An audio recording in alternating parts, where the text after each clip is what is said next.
नमस्कार दोस्तों, मैं विशाखा शर्मा एक बार फिर एग्ज़ाम गार्ड के प्लेटफॉर्म में आप सबका स्वागत करती हूँ। आज हम अपनी जो स्टैटिक की सीरीज़ है उसको लेकर आए हैं। स्टैटिक की सीरीज़ में जो पहला जो टॉपिक है वो है प्रधानमंत्री, है ना? भारत के जितने भी प्रधानमंत्री रहे हैं और उनके कार्यकाल कैसे हैं, इसको हम क्रोनोलॉजी से सीक्वेंस से याद करने की कोशिश करेंगे और इसके बाद एक-एक प्रधानमंत्री के बारे में जो-जो इम्पोर्टेंट फैक्ट्स हैं उन पर चर्चा कर लेंगे। तो हम पहले है ना सीरीज़ याद करने की कोशिश करते हैं। तो सीरीज़ में जिनके नाम 2 बार आएँगे मैं उनको 2 बार बोलूँगी, लेकिन यहाँ पर मैंने उनको सीक्वेंस से एक बार में ही दोनों कार्यकाल लिख दिए हैं।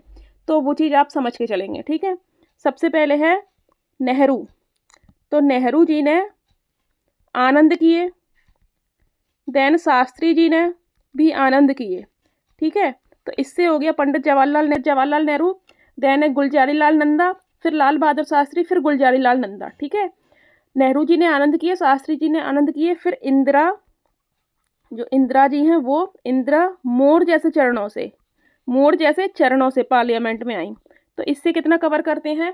पंडित नेहरू हो गया, आनंद मतलब गुलज़ारी लाल नंदा, देन शास्त्री मतलब लाल बहादुर शास्त्री, फिर आनंद मतलब गुलज़ारी लाल नंदा, इंदिरा मतलब इंदिरा गांधी, मोर मतलब मोरारजी देसाई, चरण मतलब चौधरी चरण सिंह। इसके बाद क्या होता है? इंदिरा मोर जैसे चरणों से आती हैं, फिर से इंदिरा अपने पीछे राजीव को लाती हैं, इंदिरा और राजीव। इतनी बात क्लियर है? इतना क्लियर हो गया। पंडित नेहरू ने आनंद किए, शास्त्री ने आनंद किए, इंदिरा मोर जैसे चरणों से संसद में आई, फिर इंदिरा राजीव को लेकर आई। इससे हमने कितने प्रधानमंत्री याद करने की कोशिश की है? हम एक प्रधानमंत्री पर एक ही नाम लिखेंगे, भले डबल बार है लेकिन हम एक ही करेंगे। तो पहले प्रधानमंत्री हो गए पंडित नेहरू, दूसरे हो गए अपने लाल बहादुर शास्त्री, तीसरी है अपनी इंदिरा गांधी, चौथे है मोरारजी देसाई, पांचवे है चौधरी चरण सिंह। अब इंदिरा गांधी डबल से है तो मैं इसको डबल काउंट नहीं करूंगी, इसको 3 नंबर पे ही करूंगी, ठीक है? इंदिरा गांधी पे 3 नंबर ही आएगा।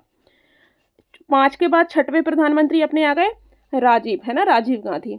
इतनी बात क्लियर है? अब हम इनका टाइम पीरियड देख लेते हैं साथ साथ में कि कौन कब से कब तक टाइम पर रहा है, ठीक है? तो जो पंडित जवाहरलाल नेहरू 1947 से लेकर के 1964 तक, उसके बाद 1964 के बाद 64 में पंडित जवाहरलाल नेहरू की मृत्यु हो गई थी। उसके बाद यहाँ पर देखते हैं हम 27 मई 1964 से लेकर के 9 मई 1964 तक कुछ दिनों के लिए ये गुलज़ारी लाल नंदा, इनको हम एक्टिंग पीएम कहेंगे। क्या? कार्यवाहक पीएम, या हम बोल सकते हैं एक्टिंग पीएम। जब किसी प्रधानमंत्री की मृत्यु हो जाती है तो उस टाइम पीरियड को फिल करने के लिए कि जब तक नया प्रधानमंत्री शपथ लेगा, उस टाइम पीरियड के लिए एक्टिंग पीएम का प्रावधान है, ठीक है? तो यहाँ पर एक्टिंग पीएम हो गए गुलज़ारी लाल नंदा। अगेन लाल बहादुर शास्त्री आते हैं। लाल बहादुर शास्त्री 1964 से लेकर के 66 तक, 1964 से 66 तक आते हैं। 11 जनवरी 1966 को लाल बहादुर शास्त्री की मृत्यु हो जाती है। तो 11 जनवरी से लेकर के 24 जनवरी तक, 11 जनवरी से 24 जनवरी तक कौन रहता है? Again Gulzari Lal Nanda acting PM के रूप में, ठीक है? तो गुलज़ारी लाल नंदा 2 बार एक्टिंग पीएम बनते हैं, एक बार नेहरू जी की मृत्यु के बाद और एक बार शास्त्री जी की मृत्यु के बाद।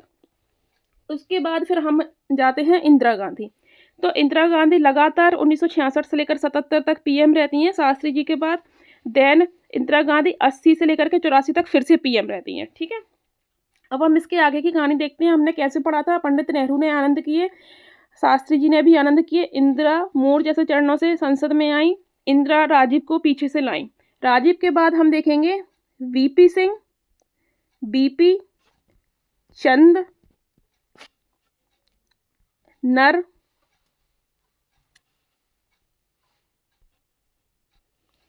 वीपी चंद नर अटल। इसका मतलब क्या है? देखो, यहाँ तक हम देख लिए थे कि राजीव को साथ में लाई। इसके बाद हम देखते हैं कि जो वीआईपी लोग होते हैं वो पार्लियामेंट में आते हैं, तो वीआईपी से हम कनेक्ट करेंगे वीपी। और जो वीआईपी लोग होते हैं वो कितने होते हैं? चंद लोग होते हैं, चंद नर होते हैं। यहाँ पर लोग को कनेक्ट करेंगे नर। चंद नर अटल होते हैं जो संसद में आ पाते हैं। तो हमने कैसे याद करने की कोशिश की है? राजीव तक तो हम अलग तरीके से याद करें कि पंडित नेहरू ने आनंद किए, शास्त्री जी ने आनंद किए, इंदिरा मोर जैसे चरणों से आई और इंदिरा पीछे से राजीव को भी लेकर आई। फिर हमने देखा कि संसद में जो लोग आते हैं वो कैसे हैं? तो वीआईपी लोग हैं, मतलब वीपी और कितने वीआईपी? चंद नर अटल। मतलब कि जो वीआईपी होते हैं वो चंद नर होते हैं जो अटल होते हैं, जो कि संसद में आ पाते हैं। इतना हमने क्लियर किया। इसके बाद हम अब आगे देखते हैं। तो जो हम देख चुके हैं यहाँ पे चंद नर, इतना हम कर चुके हैं, ठीक है? इसके बाद मैं आपको पहले ट्रिक ही करा देती हूँ वीपी चंद नर अटल होते हैं, और जो अटल लोग होते हैं वो मतलब पार्लियामेंट में आने वाले लोग अटल हैं। और वो कैसे होंगे? तो वो देव होंगे, इंद्र होंगे और मन से मोहन होंगे। ठीक है, इसी पेज में करते हैं। चंद नर अटल हो गए। अब ये जो अटल लोग हैं ये कैसे, तो ये कैसे होंगे? ये होंगे बीपी चंद्र लोग अटल हो गए। अब ये अटल लोग होंगे वो कैसे होंगे? ये हैं अपने देव लोग होंगे, है ना, देव होंगे और इंद्र होंगे और वापस से अटल होंगे। देव इंद्र अटल। मैंने आपको पहले भी बताया था जिनके नाम 2 बार आएंगे मैं उनको 2 बार पढ़ाऊंगी।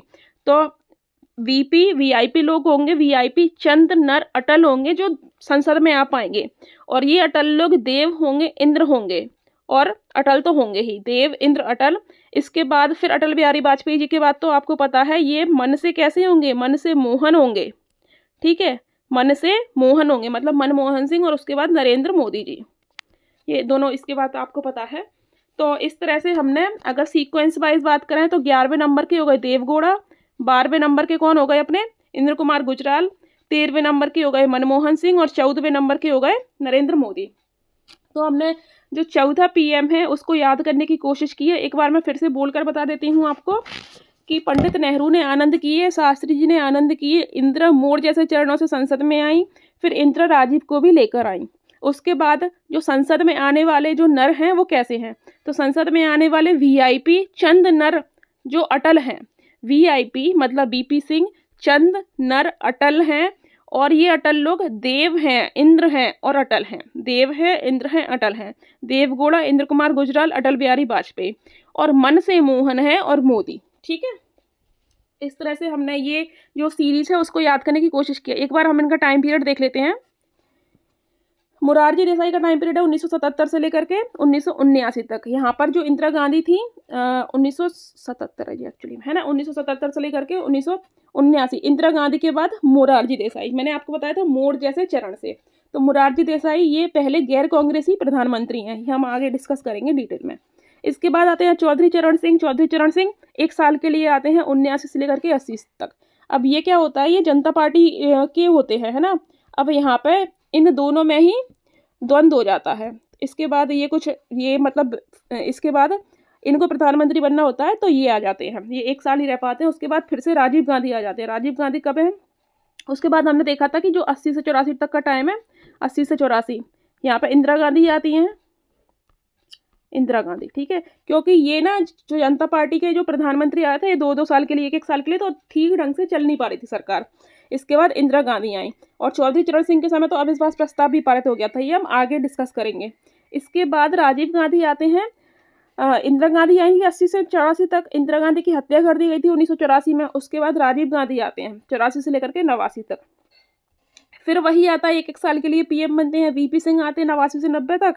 फिर चंद्रशेखर आते हैं 90 से 91 तक। फिर कांग्रेस का पीएम आते हैं, है ना, फिर से कांग्रेस के पीएम आते हैं। कौन है ये? नरसिम्हा राव, वीपी नरसिम्हा राव। ये अपना पूर्णकाल के लिए आते हैं 91 से लेकर के 96 तक। इसके बाद हम आगे देखते हैं अटल बिहारी वाजपेयी आते हैं 96 में, कुछ दिनों के लिए आते हैं 16 मई से लेकर के 1 जून तक।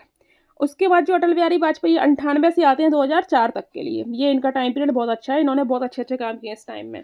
अब हमने यहाँ 96 तक देखा था, फिर 96 से 98 तक फिर समस्याग्रस्त स्थिति रहती है। 1-1 साल के लिए नए नए पीएम आएंगे। एच डी देवगौड़ा आते हैं 96 से 97 तक। ये पहले साउथ इंडियन पीएम है, ठीक है, फर्स्ट साउथ इंडियन पीएम। इसके बाद फिर इंद्र कुमार गुजराल आते हैं 97 से 98 तक। फिर मनमोहन सिंह आते हैं 2004 से 14 तक। उसके बाद नरेंद्र मोदी जी से आप लोग बहुत अच्छे से परिचित हैं। तो एक बार हम अपनी ट्रिक को फिर से याद करने की कोशिश करते हैं। सबसे पहले क्या है, नेहरू जी ने क्या किया था? आनंद किए थे। फिर शास्त्री जी ने भी क्या किया था? आनंद किए थे। उसके बाद क्या है, इंदिरा आई थी। इंदिरा कैसे आई थी? मोर जैसे चरणों से, मिस मुरारजी और चौधरी चरण सिंह। फिर से इंदिरा आती हैं और इंदिरा क्या करती हैं, अपने पीछे से राजीव को लेकर आती हैं। इतनी बात हम क्लियर कर लिए थे। इसके बाद फिर हम क्या करते हैं, इसके बाद हम देख लेते हैं एक बारी कि आगे क्या करेंगे। तो इसके बाद फिर हम आगे देखे थे कि इंदिरा आई और राजीव को लेकर आई। फिर हमने देखा था कि वीआईपी लोग आ पाते हैं पार्लियामेंट में, है ना, वीपी सिंह, मतलब वीआईपी लोग हैं। अब वीआईपी लोग भी कैसे होंगे, तो जो वीआईपी हैं वो भी चंद लोग, मतलब चंद्रशेखर, वीआईपी चंद नर हैं जो संसद में आते हैं, और ये भी अटल होते हैं। वीआईपी चंद नर अटल। फिर अटल लोग कैसे होते हैं, तो अटल लोग देव होते हैं, इंद्र होते हैं, और फिर से अटल होते हैं। उसके बाद तो मनमोहन जी हैं, आपको पता ही, और मनमोहन के बाद में नरेंद्र मोदी जी हैं, जो आप अच्छे से परिचित हैं। तो इस तरह से हमने जो अपनी जो ट्रिक थी या कहानी किस्से थे उसको याद करने की कोशिश की है। उसके बाद फिर हम एक एक पीएम को डिटेल में चर्चा करते हैं। हम देखते हैं पंडित नेहरू। तो ये जो पंडित जवाहरलाल नेहरू ये अपने प्रथम प्राइम मिनिस्टर रहे हैं इंडिया के, 1947 से करके 64 तक ही रहे थे। 64 में इनकी मृत्यु हो गई थी। इनका जो जन्म है वो इम्पोर्टेंट है, वो पूछ लिया जाता है। तो आप लोगों को बहुत अच्छे से पता है, 14 नवंबर, जिसे हम चिल्ड्रन डे बोलते हैं, 14 नवंबर 1889, ठीक है। 1869 महात्मा गांधी जी का है, और 1889 1889 ये पंडित नेहरू जी का है, ठीक है। इसके बाद फिर हम आगे जाते हैं। आगे हम देखते हैं कि इनकी मृत्यु तो 64 में हो गई थी। मृत्यु के लिए डेट उतनी इंपॉर्टेंट नहीं होती है, लेकिन इनकी जो समाधि स्थल है उसे क्या बोलते हैं हम, है ना। इनकी जो समाधि है वो है शांतिवन। क्या है? शांतिवन। अब मैं कुछ बातें बोलूँगी, सारी बातें लिखकर नहीं बता सकती हूँ, इसलिए आपको बहुत ध्यान से सुनना है। तो इनकी समाधि हमने देख लिया, शांतिवन। इनको आर्किटेक्ट ऑफ मॉडर्न इंडिया भी बोलते हैं। क्या बोलते हैं? Architect of modern India. प्रश्न आता है, architect of modern India who is called, तो पंडित नेहरू, ठीक है। इसके बाद हम देखते हैं कि इनके टाइम की इंपॉर्टेंट चीज़ें क्या हैं। तो इनके टाइम पर सबसे पहले इन्होंने चीन के साथ में अच्छे संबंध बनाने के लिए पंचशील समझौता किया था, ठीक है। भारत और चीन एक दूसरे की अखंडता की सुरक्षा करेंगे और ऐसे ऐसे सहअस्तित्व के साथ रहेंगे, इसमें कुछ अच्छी अच्छी बातें थी। तो पंचशील समझौता कब हुआ था, इसका टाइम एक बार ऐसे देख लेते हैं, ईयर। तो ये था 1954 में, 29 अप्रैल, ठीक है। तो पंचशील समझौता अगर आए तो नेहरू जी। इसके बाद भारत चीन युद्ध 1962 का, इंडो चाइना वार जैसे बोलते हैं, भारत चीन युद्ध। तो ये भी इनके टाइम पीरियड में ही हुआ है। इन्होंने चीन पर कुछ ज़्यादा ही भरोसा कर लिया था। इसके बाद इनकी जो कुछ इंपॉर्टेंट किताबें हैं वो मैं आपको बोल देती हूँ। द डिस्कवरी ऑफ इंडिया, कौन सी किताब है इनकी important? The discovery of India. इसके बाद इनकी जो दूसरी किताब है वो है letters from father to his daughter, मतलब कि लेटर्स फ्रॉम फादर मतलब कि पिता के उसकी पुत्री के नाम से पत्र। और एक और इम्पॉर्टेंट बुक है वो है ग्लिम्स ऑफ वर्ल्ड हिस्ट्री, ठीक है। इस तरह से हमने पंडित जवाहरलाल नेहरू क्लियर करे हैं। पंडित जवाहरलाल नेहरू जो है वो प्रथम प्राइम मिनिस्टर है। इनका जन्म 14 नवंबर 1889 को, ये इंपॉर्टेंट है इसलिए मैंने आपको मेंशन करवा दिया, 1889 याद रखना है। समाधि स्थल है वो शांतिवन के नाम से है। इन्हें आर्किटेक्ट ऑफ मॉडर्न इंडिया भी कहा जाता है। इनके टाइम पीरियड की कुछ इंपॉर्टेंट बातें हैं, वो है पंचशील समझौता, वो है भारत चीन युद्ध। इनकी कुछ किताबें हैं वो है the discovery of India, letters from father to his daughter and glimpse of world history, ठीक है। इस तरह से हम पंडित जवाहरलाल नेहरू को कवर कर लेते हैं। इसके बाद हम अपने अगले पीएम की तरफ जाते हैं। अगले जो पीएम है वो कार्यवाहक हैं। कार्यवाहक मतलब अगर मैं बोलूँ एक्टिंग। और ये कब कब बने थे एक्टिंग, तो हमने देखा था कि नेहरू जी के बाद में और शास्त्री जी के बाद में, ठीक है। इनके बारे में कुछ बहुत ज़्यादा इंपॉर्टेंट बातें हैं नहीं है, क्योंकि ये काफ़ी कम टाइम के लिए पीएम रहे थे। तो इस तरह से ये एक्टिंग पीएम रहे हैं। लेकिन एक्टिंग पीएम का कभी प्रश्न आए तो गुलजारी लाल नंदा इंपॉर्टेंट हो जाते हैं। उसके बाद हम अपने अगले प्रधानमंत्री की ओर चलते हैं। ये है लाल बहादुर शास्त्री। लाल बहादुर शास्त्री बहुत बढ़िया प्रधानमंत्री।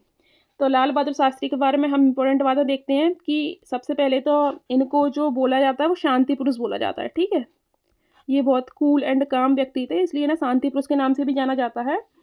और इन्होंने जय जवान जय किसान का नारा दिया था, बहुत इंपॉर्टेंट बात हो जाती है, जय जवान जय किसान। इन्हीं के टाइम पर हरित क्रांति।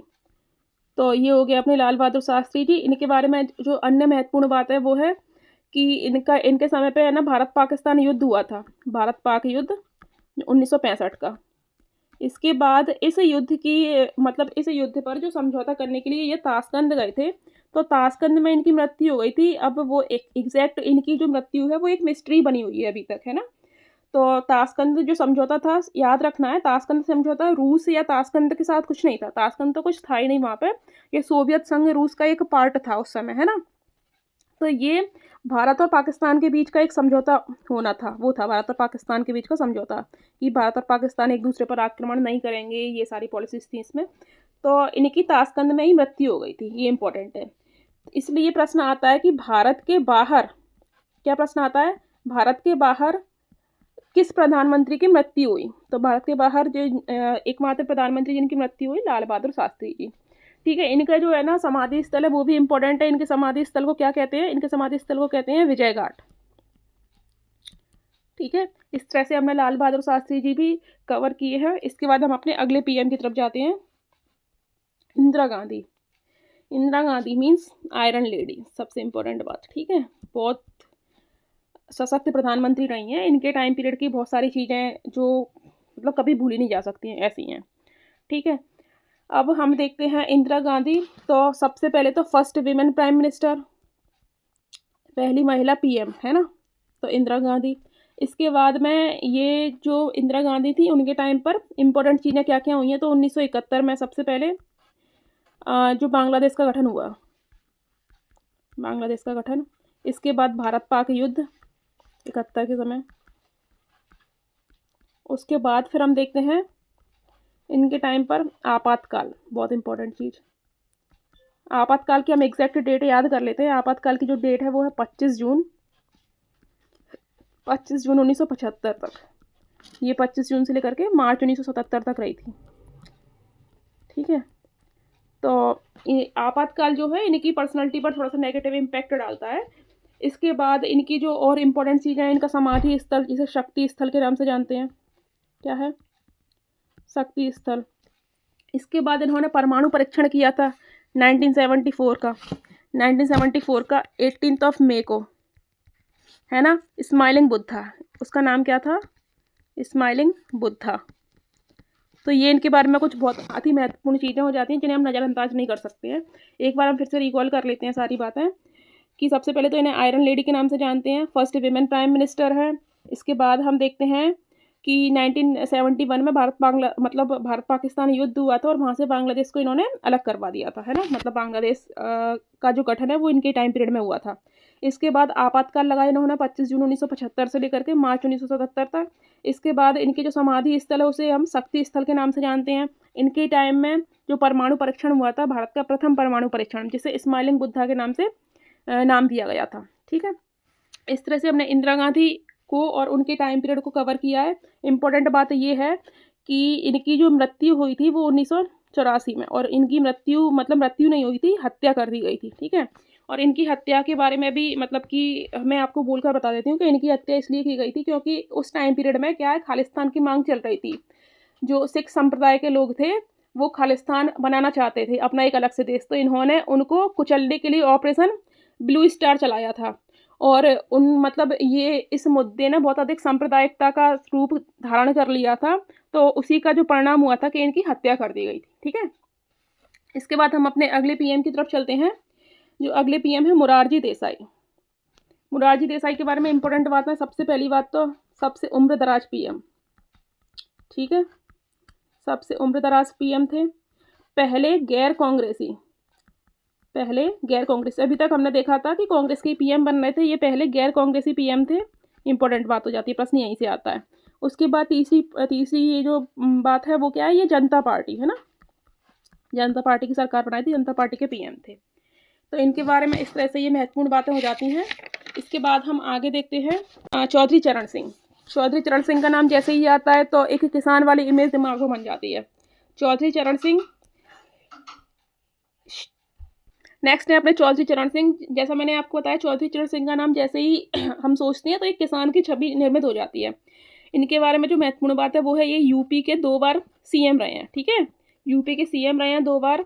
इनके ही याद में किसान दिवस का आयोजन कब किया जाता है आप बताएंगे मुझे? किसान दिवस मनाया जाता है 23 दिसंबर को। ठीक है, इनके ही याद में किसान दिवस का आयोजन करते हैं। इनके बारे में एक इम्पॉर्टेंट बात है कि इनको फरवरी 2024 में, बहुत इंपॉर्टेंट बात है, फरवरी 2024 में इनको भारत रत्न से सम्मानित किया गया है अभी इसी वर्ष। तो ये इम्पोर्टेंट हो जाता है। इसके बाद जो और महत्वपूर्ण बात है वो है कि इनकी जो समाधि स्थल है वो किसान घाट, क्या है, किसान घाट। ठीक है, इस तरह से ये कवर हुए। इनके बारे में एक और इम्पोर्टेंट फैक्ट है कि ये कभी संसद नहीं आए, क्योंकि ये कुछ काफ़ी कम टाइम पीरियड के लिए कि प्रधानमंत्री बने थे, और इनके टाइम पर क्या था कि संसद का कोई सत्र चल नहीं रहा था। तो ये संसद ना आने वाले एकमात्र प्रधानमंत्री, संसद नहीं आए। ठीक है, तो इस तरह से ही महत्वपूर्ण हो जाता है। अब हम आगे देखते हैं अपने नेक्स्ट पीएम की तरफ। नेक्स्ट जो पीएम है हमारे वो है राजीव गांधी। राजीव गांधी इंदिरा गांधी के पुत्र थे। इंदिरा गांधी की हत्या के बाद ये पीएम बनते हैं 1984 में। इनका टाइम पीरियड में इन्होंने ना साइंस और टेक्नोलॉजी पर बहुत काम किया है, साइंस एंड टेक्नोलॉजी पर, और सुपर कंप्यूटर की जो देन है वो इनके ही प्रयास हैं कि भारत में सुपर कंप्यूटर आ पाया। ठीक है, तो हम देखते हैं कि राजीव गांधी के टाइम के जो महत्वपूर्ण कार्य हैं उन पर डिस्कस कर लेते हैं एक बार। सबसे पहली बात है ये यंगेस्ट पीएम थे, 40 वर्ष की उम्र में ये पीएम बन गए थे, यंगेस्ट पीएम है। तीसरी चीज़ इम्पोर्टेंट ये है कि इन्होंने ना श्रीलंका में जो तमिल और सिंहली हस्तक्षेप चल रहा था तो उस पर ये श्रीलंका में इन्होंने हस्तक्षेप किया था, जिसका परिणाम ये हुआ कि जो एक लिट्टे करके संगठन था, आतंकवादी संगठन, उसने इनकी 1991 में हत्या कर दी थी। तो ये इंपॉर्टेंट बातें इनके बारे में हो जाती हैं। इनका जो समाधि स्थल है वो भी इम्पोर्टेंट है। यहाँ से अपना स्टैटिक समाधि स्थल वाला प्रोग्राम भी कंप्लीट होता जा रहा है। वो है इनका समाधि स्थल वीरभूमि। इनके समाधि स्थल को क्या बोलते हैं? वीरभूमि। इस तरह से हमने राजीव गांधी को भी कवर किया है। हम अपने अगले पीएम की तरफ चलते हैं, विश्वनाथ प्रताप सिंह या वीपी सिंह। ठीक है, अब वीपी सिंह के बारे में इंपॉर्टेंट बात ये है कि ये भी यूपी के सीएम रहे हैं। ठीक है, यूपी के सीएम, पहली बात। दूसरी इंपॉर्टेंट बात ये है कि ये पहले ऐसे पीएम हैं या एकमात्र पीएम बोल सकते हैं जिन्हें अविश्वास प्रस्ताव के बाद हटाया गया। ठीक है, तो हम देख रहे हैं कि इनको ये ऐसे पहले पीएम है जिनको अविश्वास प्रस्ताव के बाद हटाया था। अविश्वास प्रस्ताव के बाद इनको पार्लियामेंट से इन्होंने इस्तीफा दे दिया था। ठीक है, तो ये हमने वीपी सिंह कवर कर लिए। इनके बारे में कुछ और अति महत्वपूर्ण तथ्य है नहीं है। इसके बाद हम अपने अगले पीएम की तरफ चलते हैं। नेक्स्ट जो हमारे पीएम है हम उनको डिस्कस कर लेते हैं। जो हमारे नेक्स्ट पीएम है वो है चंद्रशेखर। ठीक है, अब चंद्रशेखर के बारे में बहुत ज़्यादा इंपॉर्टेंट बातें नहीं है क्योंकि इनको काफ़ी कम टाइम मिला था। तो चंद्रशेखर जो है 1990 से लेकर के 91 तक पीएम रहे थे। इसके बाद हम अपने आगे के पीएम देखते हैं। आगे हमारे 9th नंबर के जो पीएम मतलब नरसिम्हा राव। ठीक है, पीवी नरसिम्हा राव, ये आंध्र प्रदेश से थे, इम्पोर्टेंट बात है। इसके बाद हम देखते हैं कि इनके टाइम पर एलपीजी मतलब कि लिबरलाइजेशन, प्राइवेटाइजेशन, ग्लोबलाइजेशन मीन्स उदारीकरण, निजीकरण और वैश्वीकरण, ये नीति इनके समय में ही आई थी। इनके समय में जो वित्त मंत्री थे वो बहुत इंपॉर्टेंट है, मनमोहन सिंह। ठीक है, इनके समय में मनमोहन सिंह वित्त मंत्री थे और उन्होंने इनके समय बहुत अच्छी अच्छी पॉलिसी लाई थी। इनके टाइम की एक इम्पॉर्टेंट बात है लुक ईस्ट पॉलिसी, पूर्व की ओर होनी थी। लुक ईस्ट पॉलिसी भी इनके समय की है। तो इस तरह से नरसिम्हा राव हमने देखे हैं। इसके बाद हम आगे चलते हैं। आगे जो इम्पोर्टेंट पीएम है वो है अटल बिहारी वाजपेयी। पहले तो ये 16 मई से 1 जून तक ही पीएम रहे थे। उसके बाद 19 मार्च से लेकर के 22 मई 2004 तक, मतलब 98 से लेकर के 2004 तक पीएम रहे। इन्होंने भी बहुत अच्छे अच्छे काम किए हैं। इनके टाइम के जो प्रमुख काम है वो हम देखते हैं।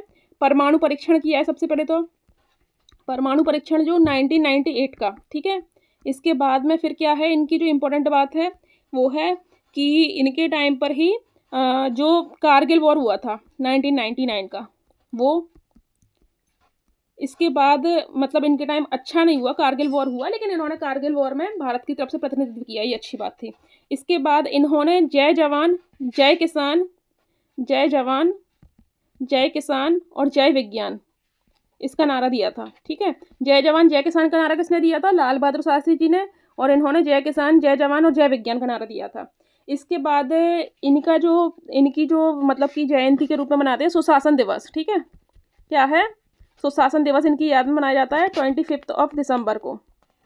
ये इंपॉर्टेंट बात है। इसके बाद हम आगे अगले पीएम की तरफ बढ़ते हैं। अगले जो पीएम है हमारे HD देवगौड़ा। इनके बारे में भी कुछ बहुत महत्वपूर्ण बातें हैं नहीं है क्योंकि इनको भी एक साल का ही टाइम पीरियड मिला था। ये जो है वो कर्नाटक से बिलोंग करते हैं, याद रखना है। ठीक है, उसके बाद फिर हम आगे बढ़ जाते हैं। आगे इंद्र कुमार गुजराल, सेम बात है, इंद्र कुमार गुजराल को भी 1 साल का समय मिला था तो कुछ ज़्यादा हो नहीं पाया। इसके बाद फिर हम देखते हैं अटल बिहारी वाजपेयी, हम देख चुके हैं अटल बिहारी वाजपेयी, इंद्र कुमार गुजराल। मनमोहन सिंह पे आते हैं। मनमोहन सिंह 2004 से लेकर के 14 तक पीएम रहते हैं। अब ये इकोनॉमिस्ट अच्छे थे, ये इंपॉर्टेंट बात हो सकती है। इकोनॉमिस्ट थे ये अच्छे, इन्होंने इकोनॉमी के लिए बहुत अच्छे काम किए और ये वित्त मंत्री थे उस समय। किस समय? पीवी नरसिम्हा राव के समय, है ना, ये हम देख ही चुके हैं। इसके बाद में हम नरेंद्र मोदी जी पे आए। नरेंद्र मोदी जी लगातार तीसरी बार पीएम बने हैं, आपको पता ही है ये, और मोदी जी के बारे में कौन नहीं जानता। तो जो वर्तमान में मोदी जी हैं उनकी पॉलिसीज़ पर और उनके जो भी चीज़ें हैं उस पर हम एक स्पेशल से वीडियो बना देंगे। इसके बाद कुछ हम अपने फैक्चुअल डेटा देख लेते हैं। पहली बार गैर कांग्रेसी प्रधानमंत्री कौन बना है, आप सबको पता है, मैंने आपको पहले ही बता दिया है। कौन है? अपनी जनता पार्टी से मोरारजी देसाई। कौन बने थे? मोरारजी देसाई। मोरारजी देसाई के बारे में एक और फैक्ट भी है, सबसे उम्रदराज प्रधानमंत्री। तो सबसे उम्रदराज प्रधानमंत्री में भी कौन आ जाएंगे? मोरारजी देसाई। उसके बाद पहले पूर्णकाल के गैर कांग्रेसी प्रधानमंत्री, मतलब अपना टाइम पीरियड पूरा किया है, तो ये हम देखते हैं अटल जी। ठीक है, अटल बिहारी वाजपेयी जी। अटल बिहारी वाजपेयी जी के बारे में इंपॉर्टेंट बात है, ग्वालियर में इनका जन्म हुआ था। प्रश्न पूछा जाता है ग्वालियर मध्य प्रदेश से, मध्य प्रदेश के लिए गौरव की बात है। उसके बाद फिर हम देखते हैं सबसे युवा पीएम राजीव गांधी जी 40 वर्ष की आयु में प्रधानमंत्री बन गए थे। उसके बाद फिर देखते हैं ऐसे प्रधानमंत्री जो कभी संसद में नहीं आए, तो इसको ऐसे याद रखो कि जिसके चरण कभी संसद में नहीं पड़े, चौधरी चरण सिंह। कौन थे वो? चौधरी चरण सिंह। उसके बाद ऐसे प्रधानमंत्री जो पूर्व में यूपी के सीएम रहे हैं, दो हैं, एक तो चौधरी चरण सिंह और एक हैं अपने वीपी सिंह। ठीक है, तो चौधरी चरण सिंह 2 बार रहे हैं और वीपी सिंह सीएम रहे हैं यूपी के। ये भी पद पर रहते हुए किस किस की मृत्यु हुई? तो पद पर रहते हुए 3 प्रधानमंत्रियों की मृत्यु देखते हैं हम। सबसे पहले तो अपने पहले प्रधानमंत्री पंडित नेहरू, उसके बाद शास्त्री जी और उसके बाद इंदिरा जी। अब कुछ लोग कहते हैं कि राजीव गांधी की मृत्यु पद पर रहते हुए हुई थी, तो पद पर वो 89 तक थे, 1989 तक, और उनकी जो मृत्यु हुई थी वो हुई थी 1991 में। ठीक है, उस समय में वे प्रधानमंत्री नहीं थे। तो इस तरह से हमने प्रधानमंत्री और उससे जुड़े हुए महत्वपूर्ण तथ्यों को कवर किया है। आगे लगातार इस तरह के टॉपिकों से जुड़े रहने के लिए और ऐसी इन्फॉर्मेशन के लिए हमारे चैनल से जुड़े रहें। लाइक करें, सब्सक्राइब करें, बेल आइकन दबाएं, अधिक से अधिक शेयर करें। Thank you.